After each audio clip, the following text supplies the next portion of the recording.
to achieve sustainable, positive and progressive developmental initiatives, programs and projects for national growth. It is largely dependent on the dynamic, proactive leadership performance of the honorable ministers, heads of agencies and parastatals under each ministry. Let's share with you the pragmatic approach by the ministries to deliver good governance on the ministers' platform right away. You're welcome.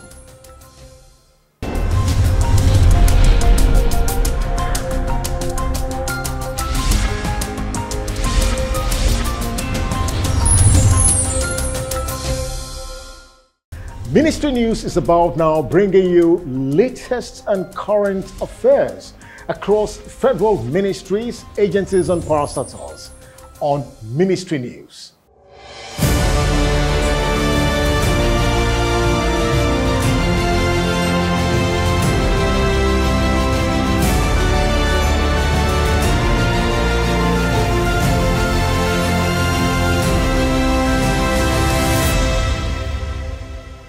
The Minister of Information and Culture, Alhaji Lai Mohammed, has said the establishment of the Nigeria-Saudi Arabia Chamber of Commerce, Industry, Mines and Agriculture will deepen the relations between the two countries beyond diplomatic ties to commerce and industry. The minister made the remark in Abuja on Thursday when he received the president of the newly established chamber, Engineer Ibrahim Usman, on a courtesy visit. Alhaji Lai Mohammed described the chamber as a clearinghouse for proposals in order to open new vistas for trade opportunities. He, however, congratulated Engineer Usman for his doggedness in making the establishment of the chambers a reality.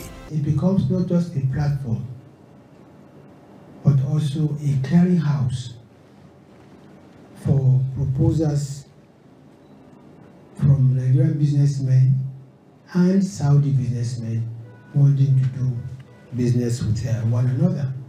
The federal government has declared Monday, 10th of October 2022 as public holiday to mark this year's Eid al-Maulud celebration in commemoration of the birth of the Prophet Muhammad. The Minister of Interior, Rauf Aregbesola, who made this declaration on behalf of the federal government, congratulated all Muslims, both at home and in diaspora, for witnessing this year's occasion. He admonished all Nigerians to imbibe the spirit of love, patience, tolerance and perseverance, which are deep spiritual virtues and which the Prophet Muhammad exemplified, adding that doing so will guarantee peace, security and harmony in the country. The Minister of Transportation, Muazu Jaji Sambo, recently visited the headquarters of the Nigerian Maritime Administration and Safety Agency NIMASA in Apapa, Lagos, vowing to break the jinx surrounding the non-disbursement of the Cabotage Vessel Financing Fund, CVFF. The minister also commended the management of NIMASA for its capacity development initiative and for remaining focused in the delivery of its mandate. On his part, the DG, NIMASA, Dr. Bashir Jamal, thanked the minister for his dynamic leadership in steering the affairs of the ministry, while also assuring that the agency remains committed to actualizing its mandate as stipulated in the 4 enabling acts of the National Assembly for a robust and attractive maritime sector in Nigeria. I must acknowledge the fact that NIMASA of today has come a long way from the NIMASA that I knew 10 years ago. I would like to commend you and your management team and your staff, because success is dependent upon teamwork. NIMASA is supposed to be one of the most critical agencies in this country that should support the treasury. But what I can't find online is what this agency is doing in terms of revenue generation.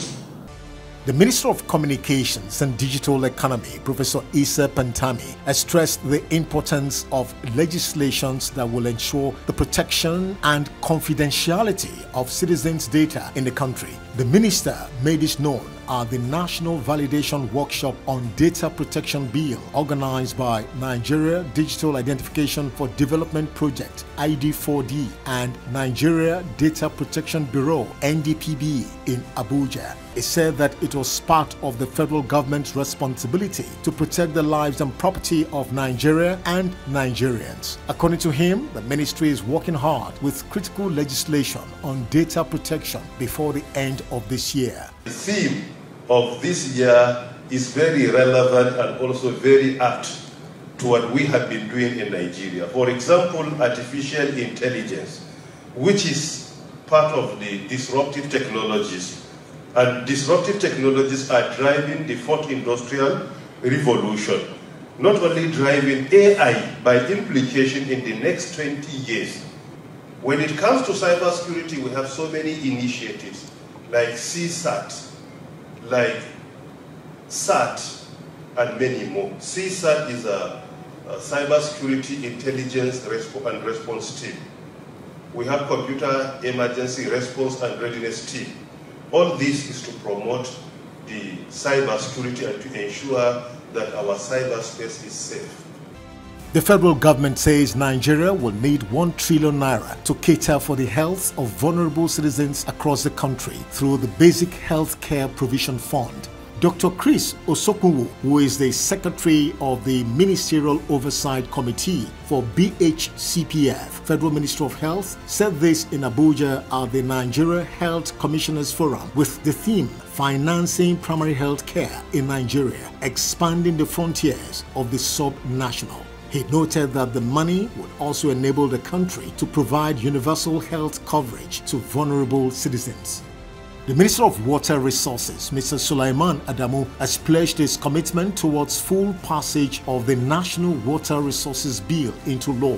The minister, who stated this during a media chat in Abuja, noted that the bill will benefit the entire citizenry. He, however, expressed displeasure over the position of antagonists of the bill, giving a different coloration, saying that outright call for the bill to be thrown out was against water resources development. The Minister of Resources further stressed that his ministry had debunked all arguments against the bill through routine continuous media rounds, saying that the next step was to await another public hearing if need be. This bill went through so many things, including a review by a senior advocate of Nigeria, who is one of the leading legal experts on environmental law. 80% of the fresh waters of this country, they flow from north to south into the Atlantic. If you don't have this kind of protection for the downstream end, what will happen? If states like Kebbi, where River Niger comes in, or Adamawa, where River Benue flows in, decide to control the water at that point, what will happen to all the downstream communities? That is why, since independence, our constitution has made it that the water that flows across interstate or interregional boundaries, as it were at that time, should be, responsibility for that should be vested in the federal government. The Federal Ministry of Industry, Trade and Investment has sealed 2 Chinese companies in Akwa Ibom State for non-payment of revenue to the federal government and for obstructing officers of the ministry from verifying their weighbridge. The 2 companies were sealed by the Legal Metallurgy, Weights and Measures Department of the Federal Ministry of Industry, Trade and Investment on September 30, 2022. Deputy Director, Legal Metallurgy Engineer Ibrahim Issa, who issued a release on Tuesday in Calabar, said the 2 companies, China Road and Bridge Construction Company Limited and Wischino Engineering Limited, violated Item 65 of the Nigerian Constitution on the exclusive list. And finally, on ministry news, the federal government has invited applications from suitable qualified students studying education courses in universities and colleges of education. In a press statement issued on Monday by the Permanent Secretary in the Federal Ministry of Education, Andrew David Adejo, the government said application forms are now available online at www.education.gov.ng, while the deadline for submission of application is October 21, 2022. It said the eligibility criteria for the bursary award includes applicants studying education in Nigerian colleges of education and universities and applicants must be full-time students.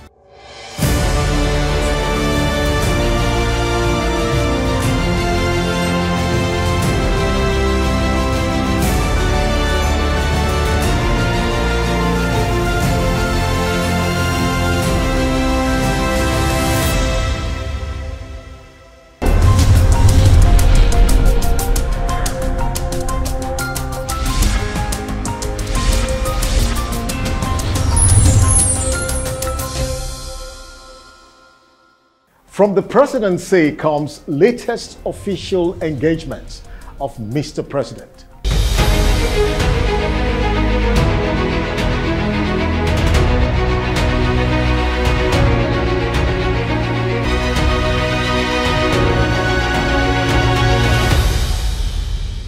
President Muhammadu Buhari has put the total budget estimate for 2023 at 20.5 trillion naira. Out of this, the government is budgeting about 6 trillion naira for debt servicing in 2023. He, however, said that the 2023 proposals reflect the serious challenges facing the country. On fuel subsidy, the president said that all subsidies will be discontinued in 2023. The president stated all this while delivering a speech on the presentation of the 2023 budget proposal before a joint session of the National Assembly on Friday tagged Budget of Fiscal Sustainability and Transition. Your Excellency, the Vice President, the President of the Senate, Honorable Speaker, House of Representatives, the Chief Justice of Nigeria, the governors present,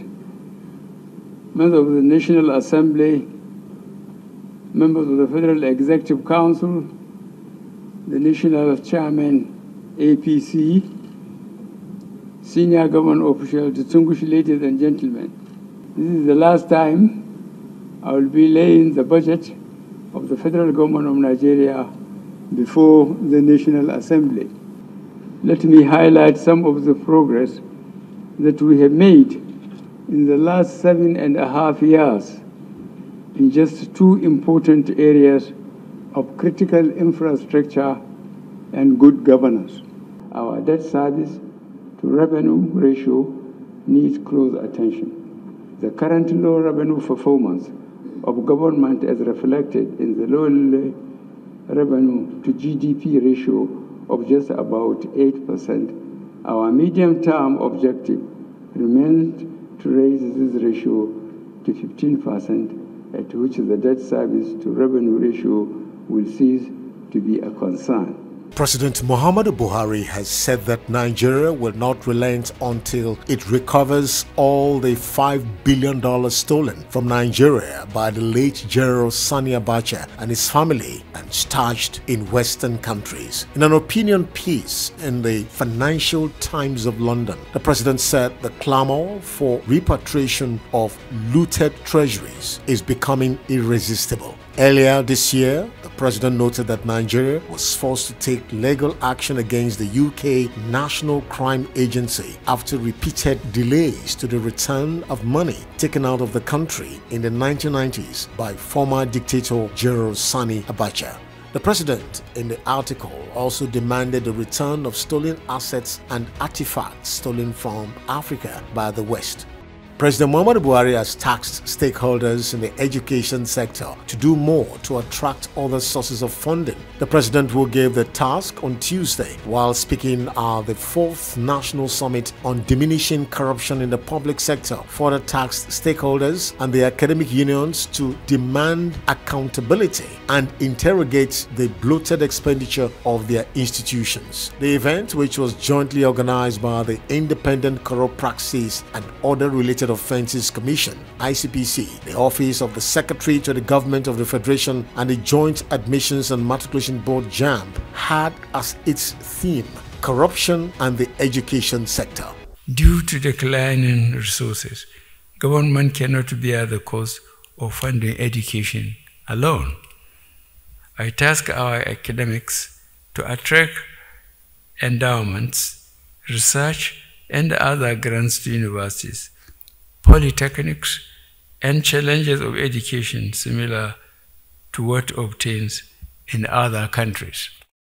President Muhammadu Buhari Tuesday evening received the House of Representatives report on its intervention in the protracted strike by the Academic Staff Union of Universities ASU, promising to study and meet the legislators again. Speaker of the House of Representatives, Honorable Femi Gbajabiamila, who made this known while speaking with newsmen after meeting with the President at the State House, Abuja, also expressed hope after the meeting. The House of Representatives at last Thursday met with the leadership of the striking ASU and the representatives of the federal government in Abuja with a view to ending the almost 8 months old industrial action. Mr. President, as usual, had a very good listening ear, and he took the report of the House.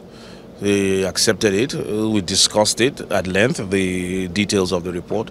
He asked us a couple of questions in some gray areas, which we clarified, and he accepted the report, and he wanted a couple of days to go through it. We have another meeting on Thursday between our good selves and Mr. President for his final decision.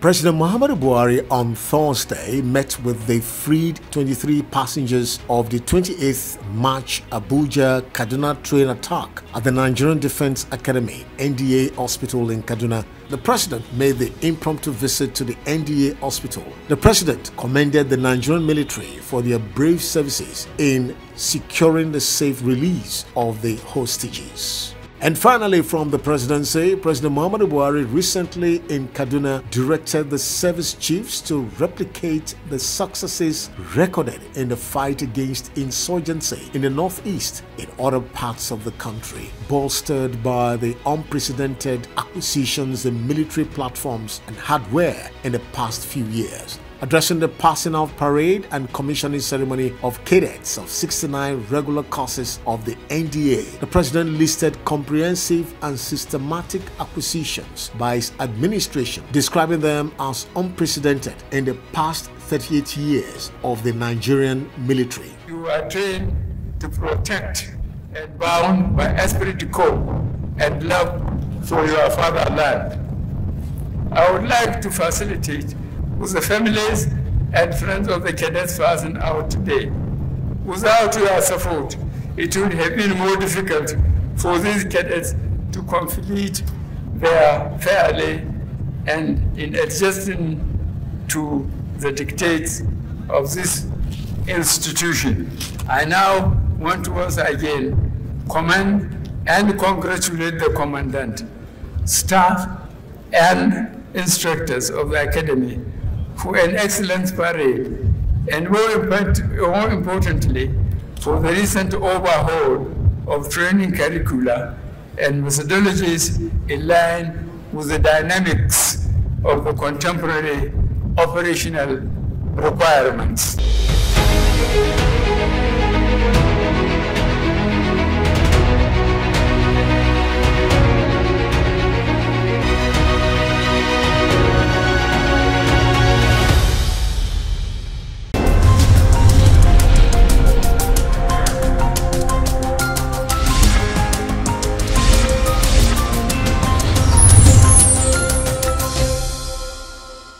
Nigeria turned 62 on October 1, 2022 with a deep, emotional and motivating independence speech by Mr. President, President Muhammadu Buhari.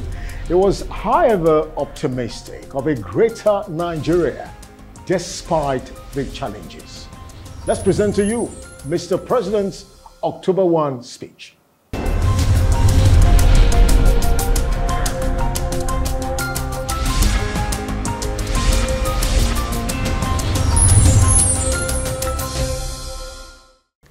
Fellow Nigerians, I address you today with a deep sense of gratitude to God and a high level of appreciation to all Nigerians whose tremendous goodwill gave me the opportunity to provide leadership for our great country at one of the trying times in her history.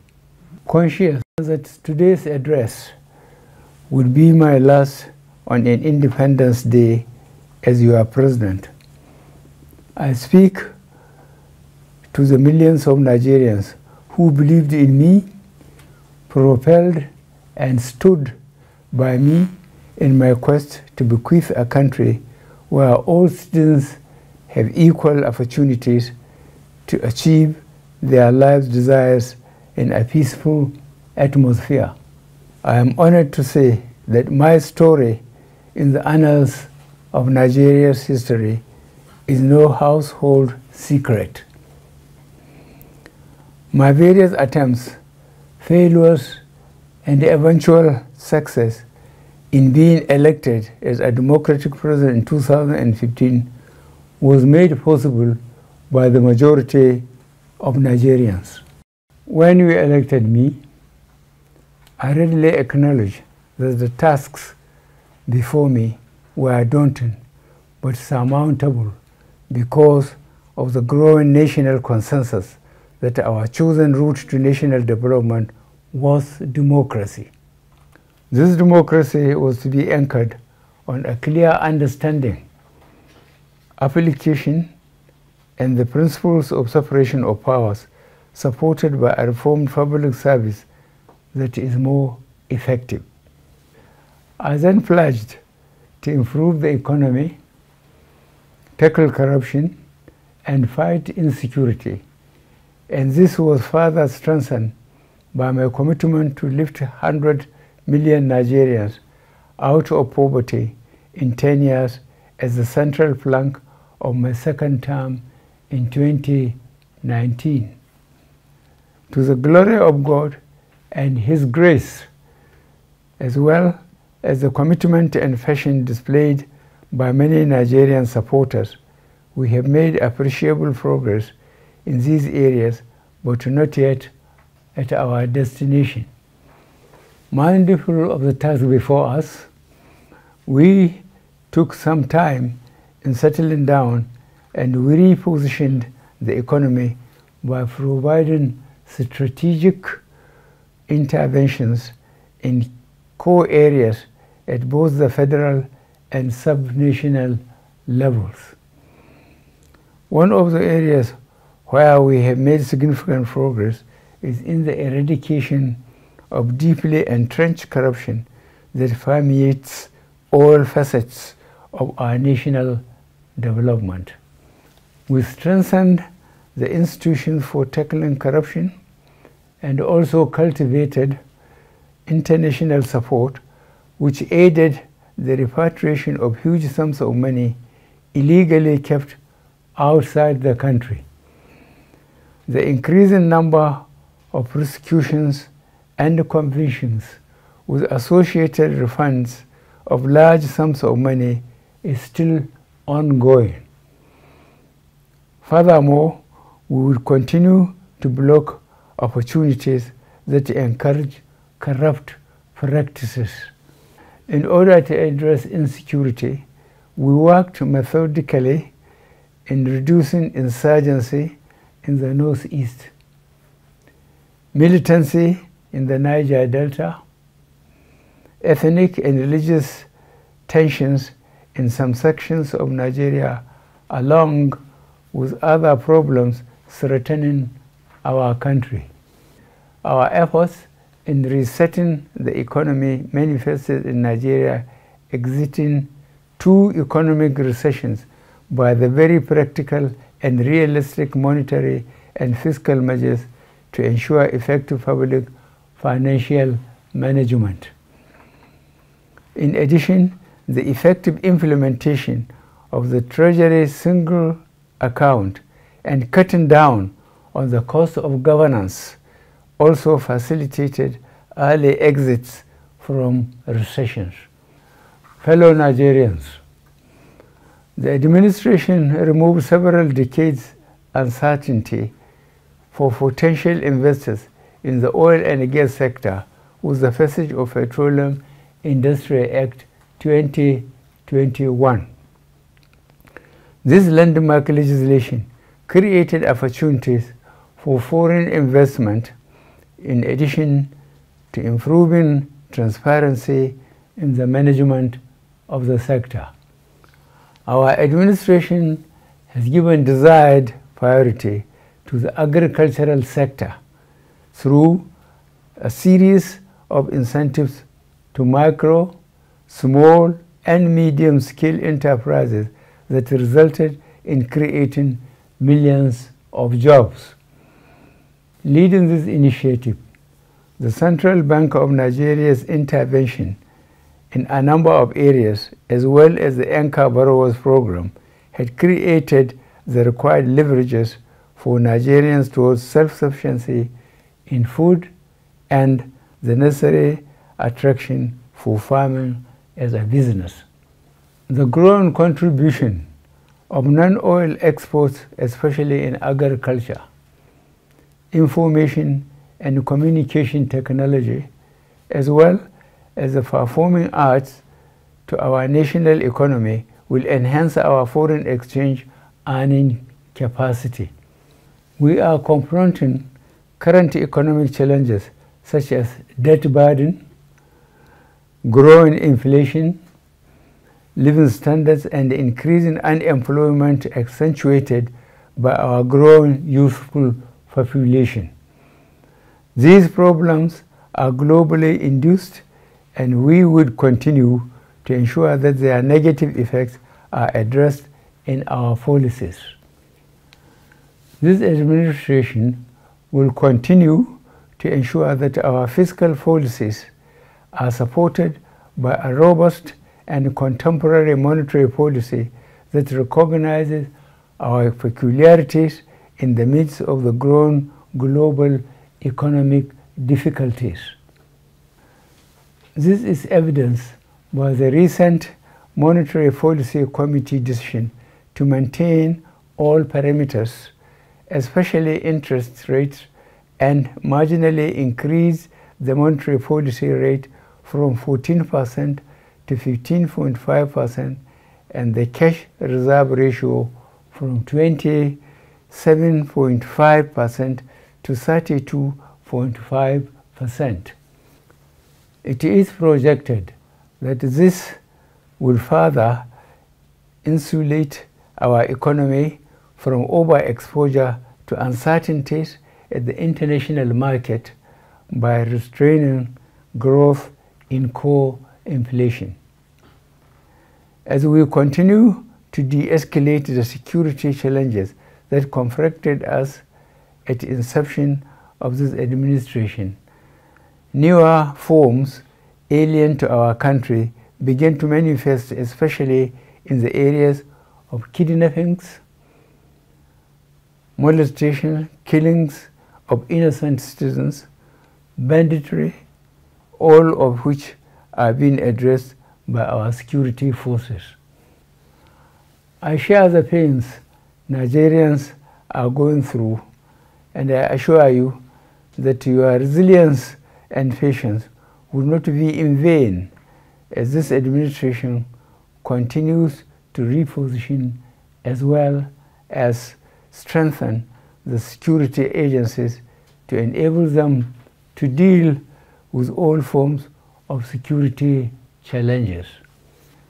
At the inception of this administration in 2015, I provided the funding requirements of the security agencies, which was also improved in my second tenure in 2019 to enable them to surmount security challenges. We will continue on this path until our efforts yield the desired results.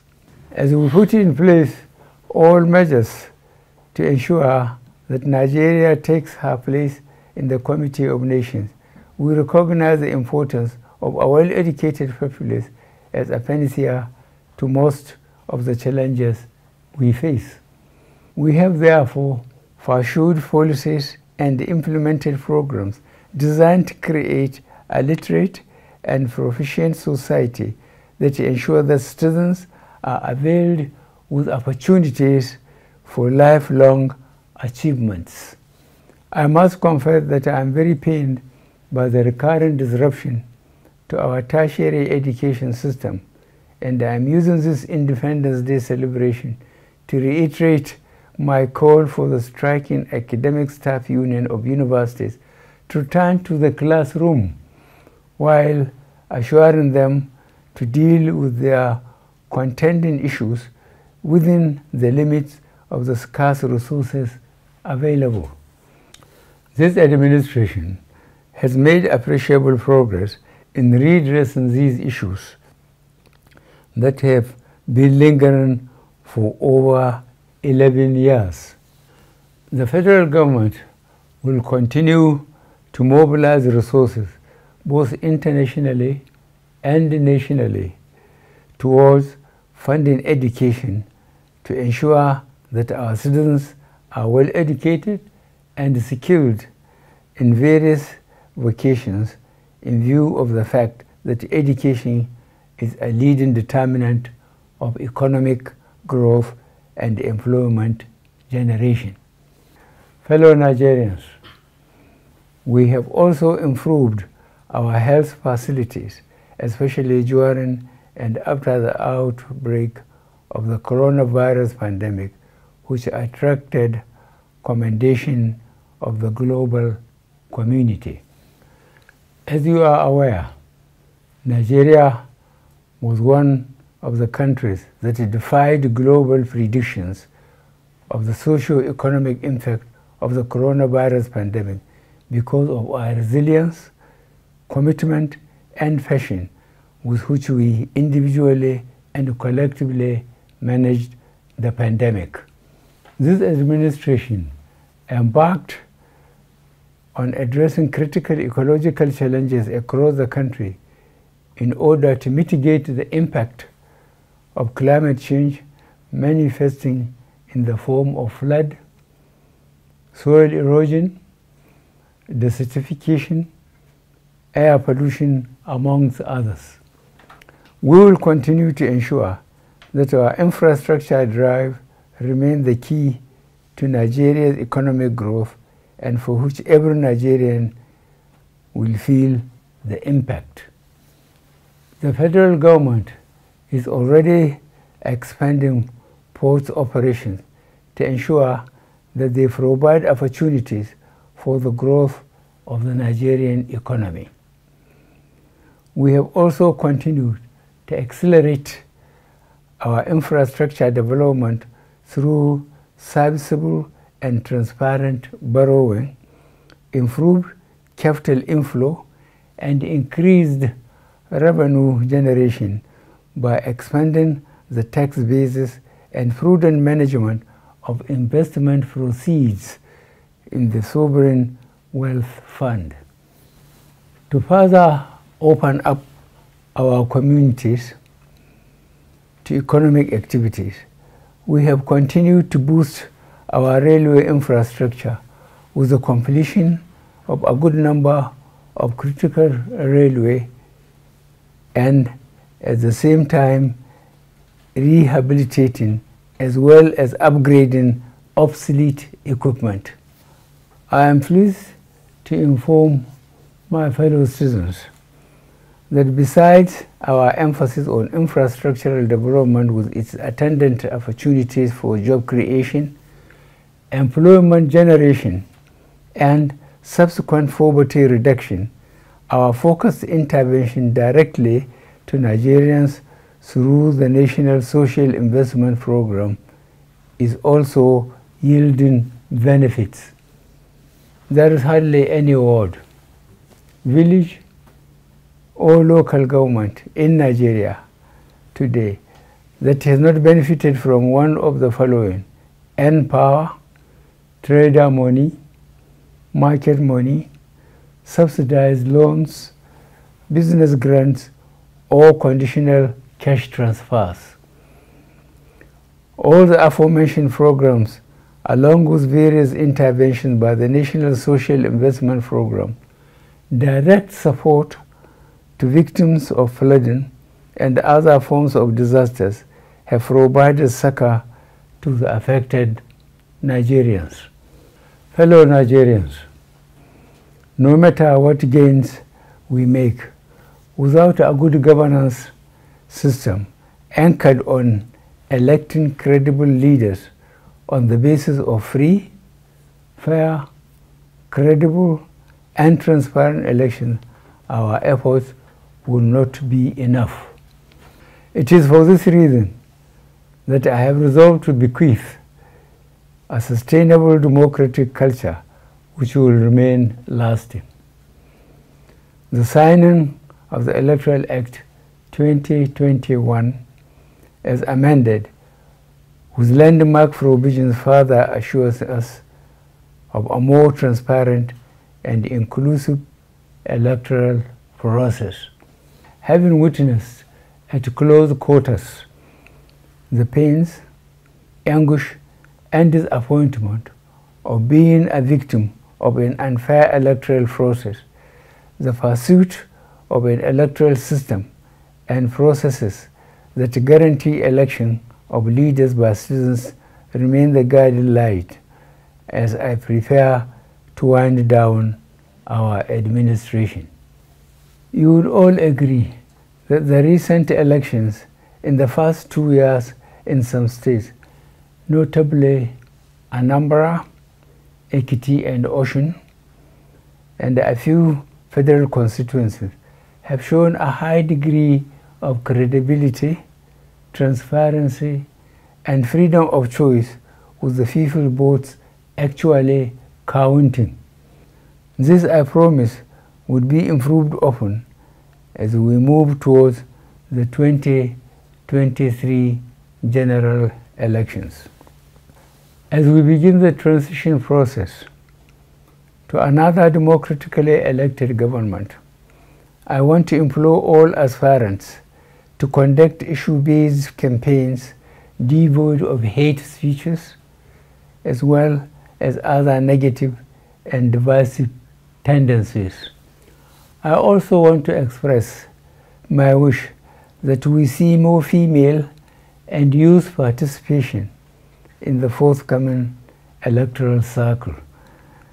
I am sure that our teeming and energetic youth now realize that violence generally mar elections and so should desist from being used by politicians for this purpose. Reforms in the public sector are already yielding results, especially in the delivery of services. On this note, I urge the general public to demand for citizen-centered services from the relevant authorities. On the international front, we have continued to take advantage of our bilateral and multilateral platforms to explore cooperation with friendly countries and partners whenever these areas of cooperation are to the advantage of Nigeria. Fellow Nigerians, in the first few years, we have witnessed and overcome a good number of challenges that would ordinarily have destroyed our nation. However, the indefatigable spirit of the Nigerian people has ensured that we overcome our challenges. It is in this spirit that I call on all of us to individually and collectively bring to the fore in dealing with all our development issues. I was called to serve along with my team. I saw an opportunity to create a better Nigeria, which we have done with the support of Nigerians. Almighty God and the good people of Nigeria supported us in laying a solid foundation for the Nigeria of our dreams. I thank you all, and God bless the Federal Republic of Nigeria.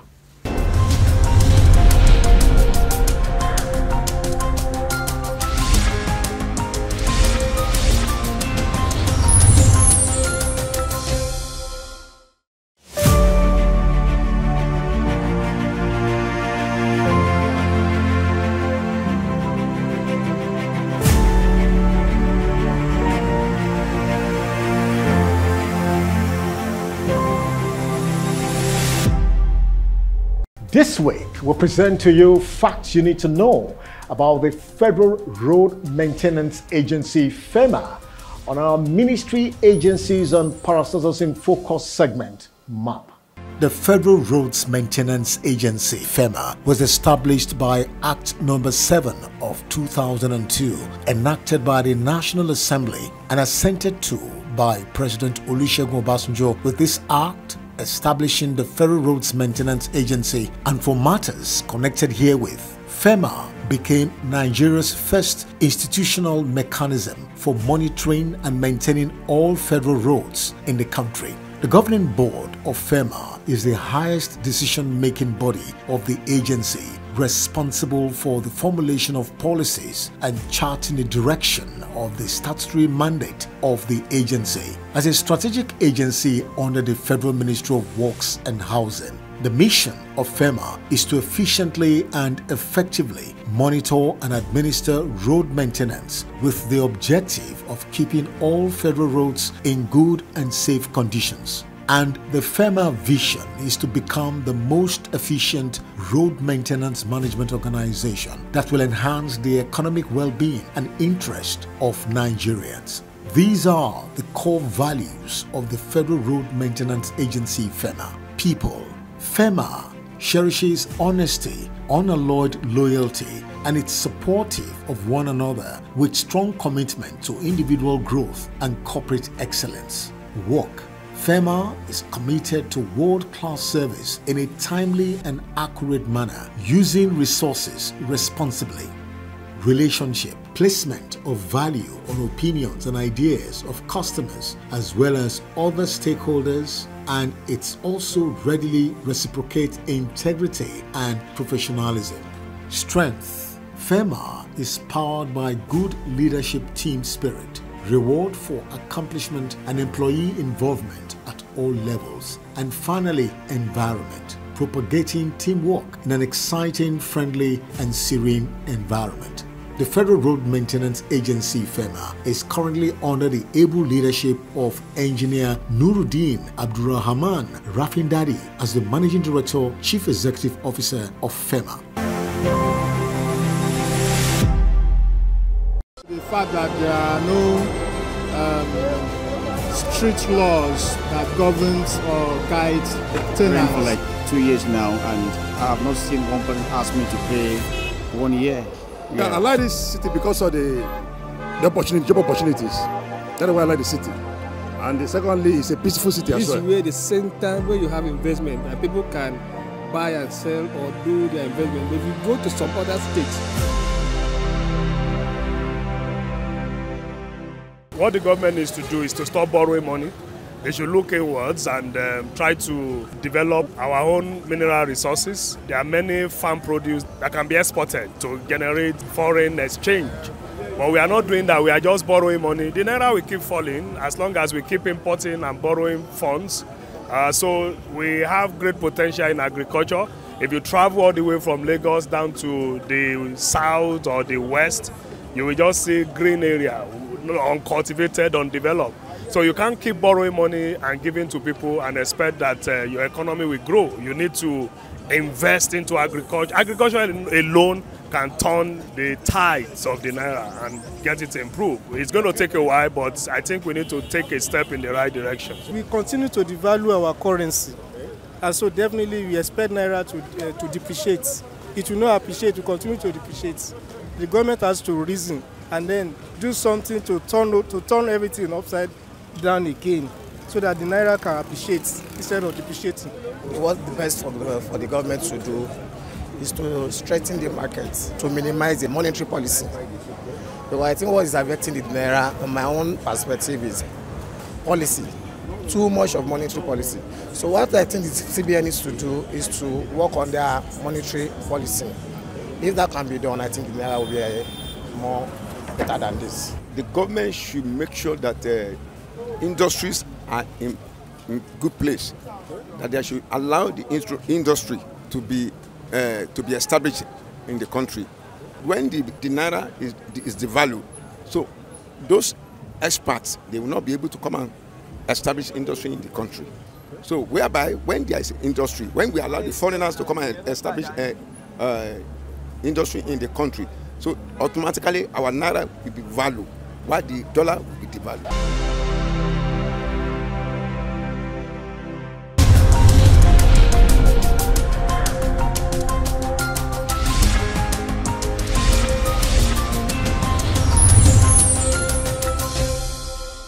As a citizen, you can only appreciate the achievements and challenges of governance at the ministerial level if you avail yourself the opportunity to watch the Ministers platform on TV Nigeria.